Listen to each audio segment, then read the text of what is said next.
Bonjour à tous et à toutes et bienvenue sur les ondes françaises de Radio Taïwan International. Vous écoutez tout de suite le courrier des auditeurs. Hello. Hello. Guten Tag. Guten Tag. Bonjour. Bonjour. Gracias. Gracias. Hola. Hola. Konnichiwa. Konnichiwa. Xinjiao. Xinjiao. Sawadika. Sawadika. Pour le courrier des éditeurs, aujourd'hui, vous êtes en compagnie de Florian Tai et de Sasa. Et nous allons commencer comme d'habitude par vous rappeler un petit peu l'actualité de la radio. Donc il y a toujours une activité en cours qui est ma connexion à RTI. Oui, tout à fait. On a beaucoup d'annonces à vous faire aujourd'hui, mais un petit rappel sur cette activité qui est très intéressante. En tout cas pour nous, parce qu'on reçoit plein de messages très émouvants. Donc ça s'appelle Ma connexion à RTI. Ça dure jusqu'au 29 septembre 2024, donc voilà, il n'y a plus qu'un mois à peu près. Donc tout le monde peut participer sans limite d'âge ni de nationalité. Donc vous pourrez trouver le lien sur notre site internet.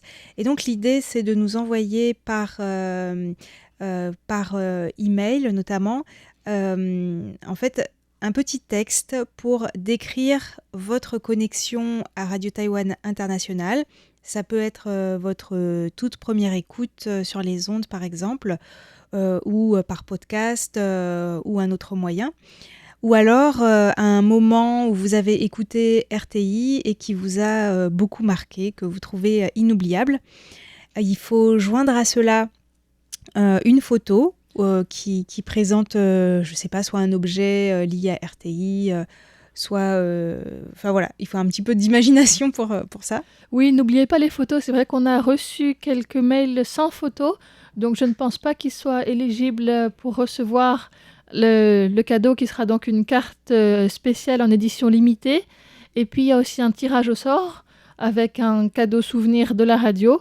Donc si vous avez déjà envoyé quelque chose et qu'il manque une photo, n'hésitez pas à compléter votre participation pour cette activité annuelle donc, de la radio qui est cette année autour de votre connexion à RTI. En tout cas, ça nous fait toujours très plaisir d'avoir vos histoires et puis de pouvoir mettre aussi un visage parfois sur les retours que vous nous envoyez. Je pense qu'on va avoir beaucoup de plaisir peut-être à partager certains extraits de tout ce qu'on a reçu après le concours, bien sûr, parce que ça va être... voilà, ça nous a beaucoup émus. Et je rappelle aussi que il faut quand même pas écrire un texte trop long. Il faut se limiter à 200 mots. Bon, 200 mots, c'est déjà pas mal, hein, on peut quand même raconter pas mal de choses. Sinon, vous pouvez faire une version courte et une version longue. Oui, parce qu'en fait, pour nous, ça demande un travail de traduction. Parce que voilà, on est quand même à Taïwan, donc il faut que tout cela soit traduit en mandarin. Et si vous avez envie de nous écrire plusieurs petits textes qui racontent plusieurs moments de connexion à RTI, c'est admis également. Et puis, les messages sonores et les vidéos sont admis également. Donc ça peut être très sympa aussi, ça peut être très original. Voilà. Voilà, donc après l'activité par rapport aux Jeux Olympiques est terminée. Les ondes courtes aussi, donc on a eu le week-end dernier les dernières diffusions depuis Tamsui. Enfin, c'est pas les ondes courtes, c'est la diffusion depuis Tamsui. La diffusion en direct depuis Tamsui, pardon, pas toutes les ondes courtes. On espère que ça pourra reprendre l'année prochaine en tout cas. Et on voulait aussi vous dire qu'on est désolé parce que le dernier créneau d'émission, donc le dimanche 1er septembre de 17h30 à 18h, il y a eu un problème technique pour la diffusion sur la fréquence 95-45 kHz. Donc si vous n'avez pas pu l'entendre, voilà, c'était un problème technique. Et merci en tout cas aux auditeurs et auditrices qui l'ont signalé. Merci aussi à toutes les personnes qui nous ont envoyé des rapports d'écoute de la diffusion en direct depuis Tamsui. Oui, on en a reçu encore pas mal. On en a reçu encore pas mal. De plein de pays différents. Beaucoup d'Allemagne, plusieurs d'Italie aussi, des Pays-Bas, des Philippines, d'Indonésie, de France et du Maroc notamment. Donc merci pour tous ces rapports d'écoute. Et je crois qu'on avait justement une question sur la diffusion à partir de Tamsui en langue allemande. Exactement, une question qui nous vient de Christian Guibaudot, qui nous demandait depuis quand est-ce que il y a des émissions en direct depuis Tamsui faites par le service allemand, donc, et est-ce que ça a été fait toutes les années sans interruption. Donc la première fois était le 3 octobre 2009, qui était le jour de la fête nationale de l'Allemagne et de la fête de la mi-automne. Donc ça correspondait justement pour ces deux fêtes-là. Et c'était fait non pas depuis Tamsui, mais depuis Tainan, sur la fréquence 99,55 kHz. Et donc ça a continué depuis Tainan jusqu'en 2014, date de la fermeture de l'antenne RTI à Tainan. Et à partir de 2015, donc, la diffusion a eu lieu tous les ans depuis Tamsui. Mhm. Et pour la langue française, en fait, ça fait seulement 3 ans qu'il y a une diffusion en direct depuis Taïwan. Donc ça a commencé en 2002.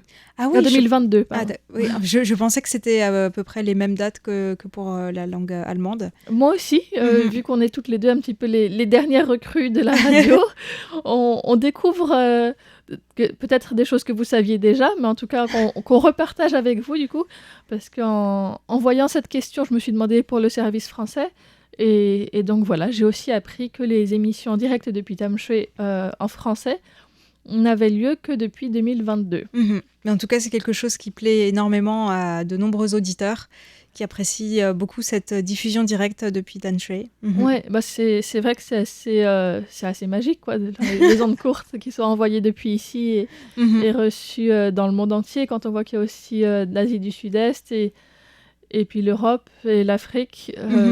C'est génial. Voilà, donc merci pour cette question. Ok, on va passer alors au rappel des concours. Alors, donc le concours mensuel, si vous n'avez pas encore répondu, parce qu'on a déjà reçu quelques réponses. Donc pour le mois de septembre, la question c'est: quelle est la formation ou le parcours de la nouvelle représentante ou ambassadrice de Taïwan en France, Madame Hao Peizhi? Donc il y aura 4 gagnants qui vont remporter des tasses pliables. Ça c'est pratique. Ouais, tout à fait. Pour boire un bon thé, on peut garder sa tasse dans son sac. Donc ça, c'était pour le mois de septembre. Et je te laisse rappeler le concours trimestriel, donc juillet, août, septembre. Oui, on vous posait une question par rapport aux activités de la Cour constitutionnelle, qui est bien occupée en ce moment. On vous demandait quels sont les 3 sujets que la Cour constitutionnelle a traités ou traite actuellement à Taïwan. Donc il y en a beaucoup, on a fait des émissions à ce sujet, notamment lundi dernier, et il y en aura encore lundi prochain et d'autres. Mais il y a plusieurs sujets différents. Donc n'hésitez pas à réécouter nos émissions dans des décryptages, dans l'actualité aussi. Sur notre site, vous pouvez trouver des informations à ce sujet. Et il y aura aussi 4 gagnants, donc ça sera avec un petit bloc-notes de pense-bête orné d'un message en papier découpé chinois. Waouh, ça me donne envie de participer, tellement j'ai envie de gagner. Non, je rigole. Ça a l'air super. Ouais, c'est aussi très pratique et il me semble que c'est assez joli aussi. Donc voilà, n'hésitez pas à participer, vous avez encore jusqu'à la fin du mois pour ce concours trimestriel. Voilà, donc pour les concours en cours en ce moment. Est-ce qu'il y avait encore d'autres annonces ou on passe aux questions des auditeurs? Je pense qu'on peut passer aux questions des auditeurs. D'accord. Il me semble que c'est Jacques-Augustin qui nous avait envoyé plusieurs questions. Alors de mon côté, oui, j'ai trouvé énormément de questions de Jacques-Augustin qui nous avait envoyé ces dernières semaines. Donc tout d'abord, il y avait une question sur les crèches à Taïwan. Est-ce qu'elles sont onéreuses en raison de la dénatalité et combien en recense-t-on dans l'archipel? Alors, à Taïwan, on parle surtout des jardins d'enfants.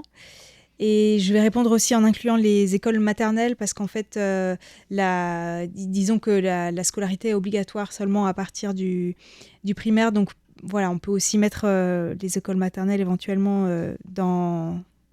Enfin, on peut compter ça là-dedans puisque c'est vrai que les parents parfois ont des difficultés à trouver des endroits pour placer leurs enfants. Et donc à Taïwan actuellement, il y a à peu près 3300 jardins d'enfants et 3000 écoles maternelles. Et donc, il demandait est-ce qu'elles sont onéreuses ? Eh bien, il y a une grande disparité de prix. Donc, il y a par exemple les établissements publics qui sont simplement à peu près 1 000 $ taïwanais par mois. Donc, ça fait vraiment pas cher. C'est à peu près 30 €. Voilà. Et puis, il y a des établissements semi-publics qui peuvent être à peu près 3 000 $ taïwanais par mois. Donc, c'est à peu près 100 € par mois. Donc, ça reste encore raisonnable. Tout à fait abordable, oui. Mais il y a bien sûr toute une série d'écoles privées ou de crèches privées qui, là, sont beaucoup plus chères. Et il y a toutes les gammes de prix. Et c'est vrai qu'à Taipei, en tout cas, c'est assez difficile de trouver une place dans les crèches ou les jardins d'enfants. Public ou privé, du coup Public, du Dans coup, les publics, ou oui. semi-public, parce qu'il n'y a pas assez de place. Et donc, la sélection se fait par tirage au sort. D'accord. Voilà, par tirage au sort la première fois. Donc, il faut postuler dans plusieurs jardins d'enfants ou plusieurs crèches. Et il faut aller sur place apparemment pour postuler. Donc c'est assez contraignant. On ne peut pas non plus postuler dans toutes les crèches, quoi. Oui, il faut que ça reste quand même proche de son domicile parce que sinon c'est pas pratique du tout. Alors proche de son domicile, c'est pas toujours le cas parce que parfois elles sont toutes pleines proches du domicile d'après les échos que j'ai eus. Mais en tout cas, voilà, il faut se déplacer pour aller s'inscrire. Et dès qu'on reçoit le résultat du tirage au sort, il faut répondre très très rapidement parce que sinon la place est remise à une autre personne. Et donc il y a effectivement pas mal de discussions ces dernières années sur la question de la baisse du taux de natalité à Taïwan. Et voilà, certaines personnes qui pensent qu'il ne faut pas construire beaucoup, enfin voilà, il ne faut pas que le gouvernement dépense trop d'argent pour construire trop de crèches parce que de toute façon la natalité baisse à Taïwan. D'autres personnes au contraire disent que c'est un serpent qui se mange la queue, c'est parce qu'il n'y a pas assez de crèches que les gens ne font pas d'enfants, etc. Parce que si on sait que ça va coûter extrêmement cher parce qu'il y a très peu de place dans le public, ça peut aussi être un frein pour beaucoup de couples pour avoir des enfants. Tout à fait. Effectivement, c'est une réalité qu'à Taïwan, ça coûte très cher d'avoir un enfant. Tout à fait. Et en fait, c'est parce qu'aussi les chiffres cachent la disparité. Il y a certains endroits où il y a quand même pas mal de places dans les crèches. Et il y a d'autres villes très densément peuplées où là, il n'y a pas assez de crèches. Voilà, donc c'est surtout ça le gros problème à résoudre pour la société taïwanaise. Mais c'est vrai que, en tout cas, ça peut être, comme tu disais, un facteur important pour des parents de se dire comment on va faire pour la crèche si on n'a pas des revenus très aisés, on ne peut pas mettre dans le public, etc. Rester à la maison, c'est pas facile. Ça empêche de travailler aussi, Voilà. ça empêche d'avoir des ressources, effectivement. Alors quand même, sous la présidence de Tsai Ing-wen, de 2016 à 2021, il y a quand même 200 crèches publiques pour les enfants de 0 à 2 ans qui ont été ouvertes, plus de 100 jardins d'enfants publics et plus de 200 jardins d'enfants semi-publics. Donc en tout, ça a augmenté les places disponibles de 40 000. D'accord. Donc il y a quand même des efforts qui ont été faits. Et le problème, c'est toujours la disparité régionale et le fait que certaines personnes, si elles n'ont pas de chance, restent sur liste d'attente. Et donc, ce qu'il faudrait, c'est ce que disent la plupart des personnes, c'est renforcer le nombre de places de crèche là où il y en a le plus besoin. Oui, effectivement. Voilà. J'espère que j'ai répondu à cette question de Jacques-Augustin. Qu'on remercie pour avoir envoyé cette question. Tout à fait. Et alors, de ton côté, tu nous as préparé une question, je crois, sur un domaine médical, si j'ai bien compris. Oui, tout à fait. C'est une question qui nous vient de Jean-Michel Aubier, qui demandait si, à Taïwan, en général, un médecin peut visualiser tout ce qui a été prescrit à son patient, donc soit par lui-même, soit par d'autres praticiens, et si ça peut être fait sans son accord. C'est-à-dire, c'est un peu si le médecin a accès à tout le dossier médical, en fait, c'est un peu ça. Exactement, oui.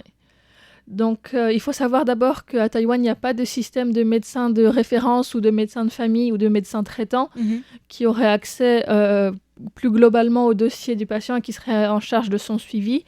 c'est très facile à Taïwan d'aller voir des médecins différents dans des hôpitaux différents, à différents endroits. Et donc ça, l'accès à la médecine est très libre et assez facile en fait. Et donc, il y a des risques de médicaments qui soient doublement prescrits ou bien qui entrent en conflit avec d'autres médicaments prescrits auparavant, voire de répétition de tests ou bien le fait qu'on demande aux patients de retourner dans un autre hôpital ou une autre clinique pour donner un rapport d'examen, de test médical.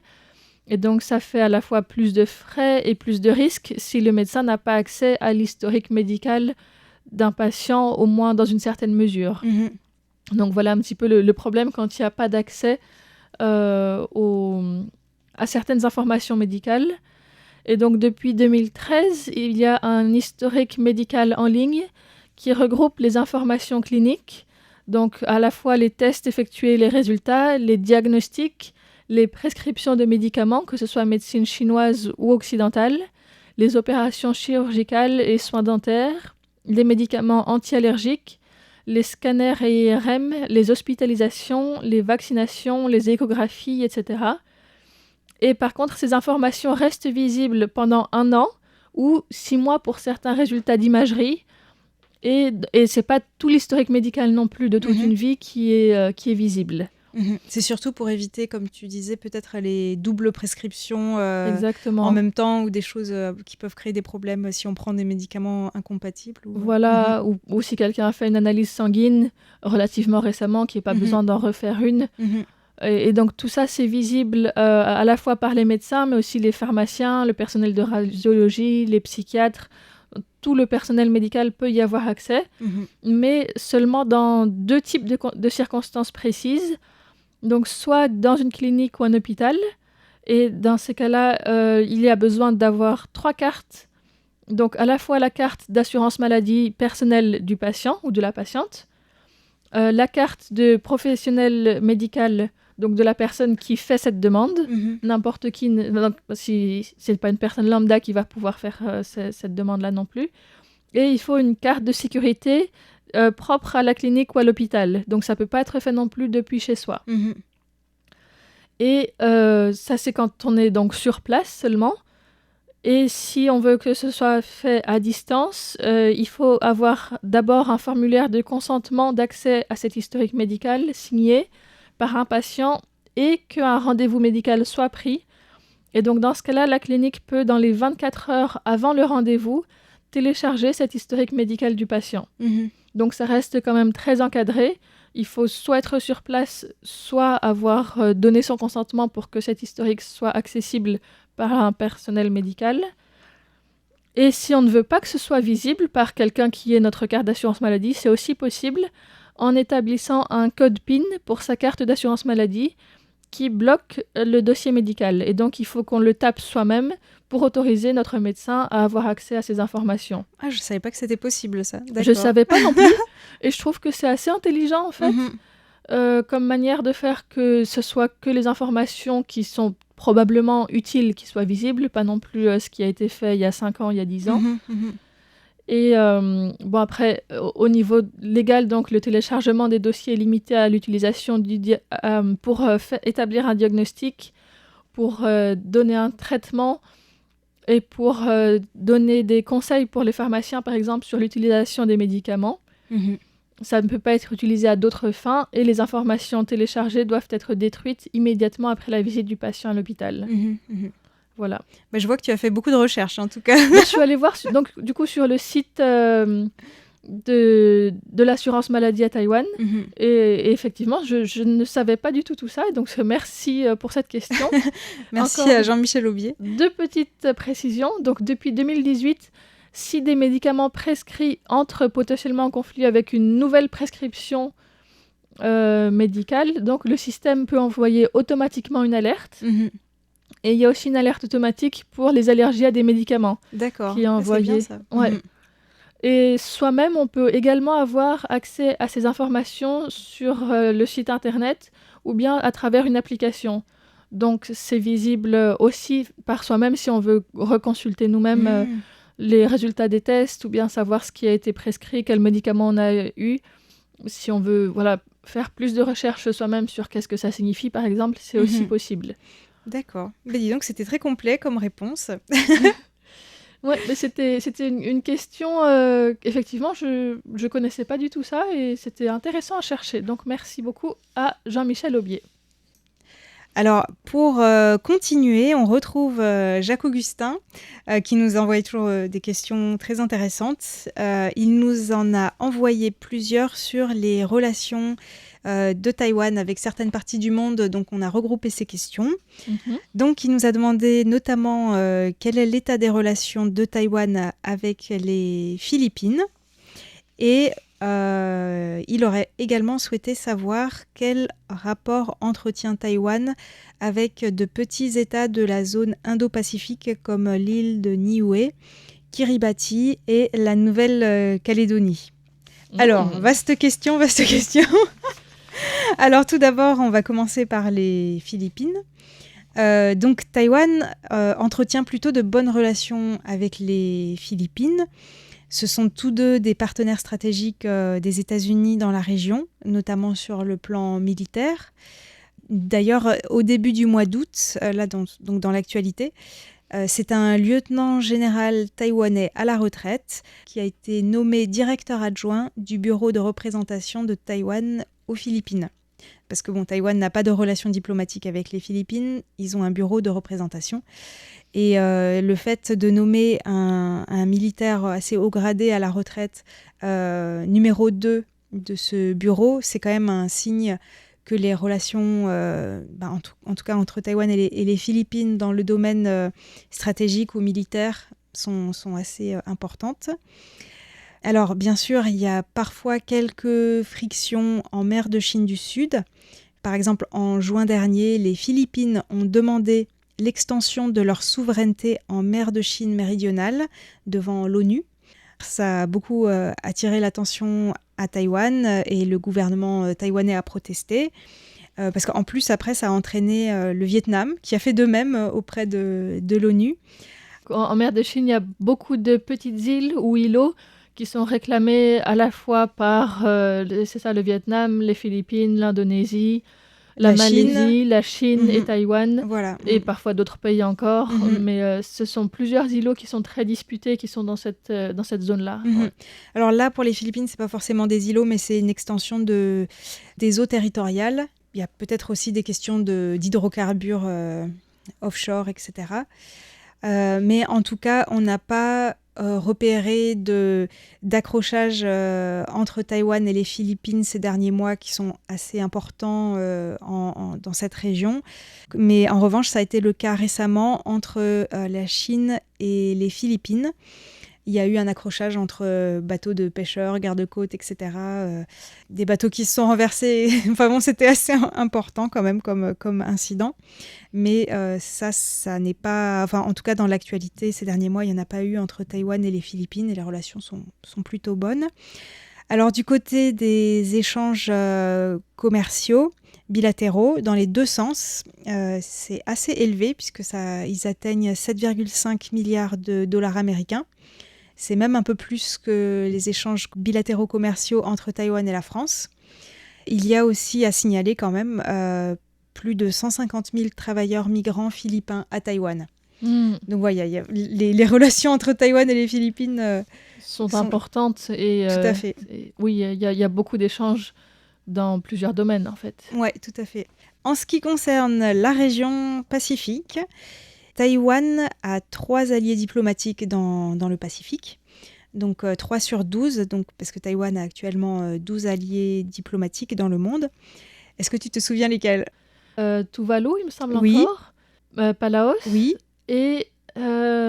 c'est les îles Marshall. C'est les îles Marshall. Voilà. Ah franchement, bravo. T'es vraiment très forte. Oui, d'accord, les îles Marshall, bien sûr. Ouais. Voilà. Et donc, c'est ces 3 pays qui aident à faire entendre la voix de Taïwan dans les enceintes internationales, puisque Taïwan n'y est pas représenté. Et Taïwan est très présent dans ces 3 pays, mais aussi au-delà, on en parlera tout à l'heure, à travers ces programmes de développement économique, sa coopération culturelle dans divers domaines, que ce soit l'énergie, l'agriculture, l'éducation, etc. Et Taïwan est aussi présent dans d'autres îles du Pacifique à travers un mécanisme de coopération multilatérale qui s'appelle le Forum des îles du Pacifique.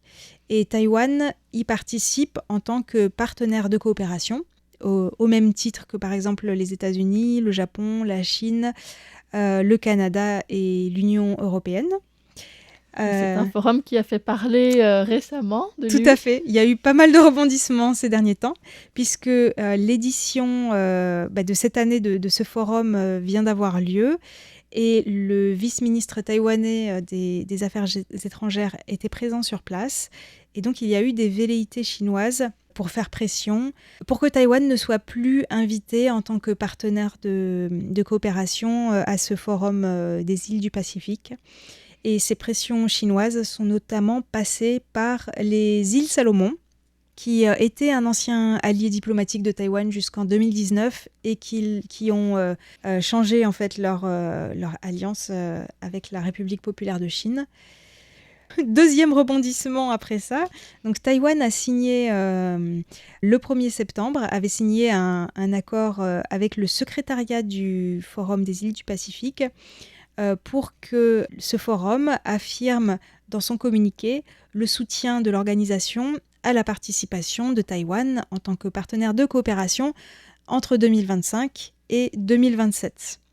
Mais il y a eu un 3e rebondissement cette semaine. Avec la Chine qui a fait pression. Comment tu as deviné ? Intuition féminine. Non, c'était vraiment facile à deviner. Ouais. En revanche, c'était pas très discret la manière dont ça s'est fait, parce que la partie concernant Taïwan dans le communiqué final du Forum des îles du Pacifique a carrément été retirée. Apparemment, il y a même vraiment des preuves, puisque c'est un journaliste néo-zélandais qui a filmé tout ce qui s'est passé. C'était à la suite d'une protestation de l'envoyé chinois auprès du forum. Il y a quelques chefs d'État de ces États du Pacifique qui ont cédé à la pression chinoise. Et donc, ça a dû être retiré du communiqué final.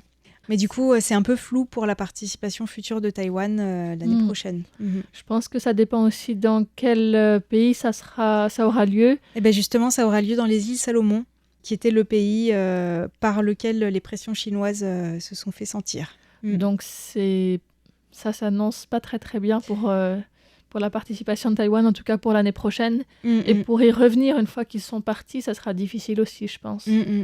Mais on ne sait jamais ce qui va arriver non plus. Ouais. Alors, pour répondre plus précisément à Jacques Augustin, qui avait cité Niue, la Nouvelle-Calédonie et Kiribati. Donc, Niue est un allié diplomatique de la République populaire de Chine, donc ils n'ont pas énormément de relations avec Taïwan. La Nouvelle-Calédonie a aussi très peu de relations directes avec Taïwan. Bon, il y a bien sûr des relations avec la France, mais de relations directes avec la Nouvelle-Calédonie, j'en ai pas trouvé trace en faisant une recherche, à part tout ce qui peut être... et encore, il n'y en a pas énormément, des échanges avec les populations austronésiennes. Et Kiribati, c'était un allié diplomatique de la Chine, de la République populaire de Chine, de 1980 à 2003. Et ensuite, en 2003, il y a eu un changement de président.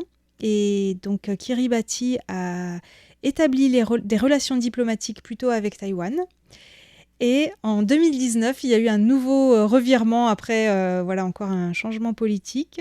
Kiribati a rétabli son alliance diplomatique avec la République populaire de Chine au détriment de la République de Chine-Taïwan. Voilà, donc merci beaucoup à Jacques Augustin pour toutes ces questions. Et n'hésitez pas à nous en envoyer d'autres. Ça nous fait toujours plaisir de vous lire et de voir ce qui vous intéresse aussi comme sujet. Et de découvrir plein de choses en faisant des recherches pour trouver les réponses. C'était le courrier des auditeurs avec Floriane Daille et Sasa. Merci beaucoup, à la semaine prochaine. À bientôt.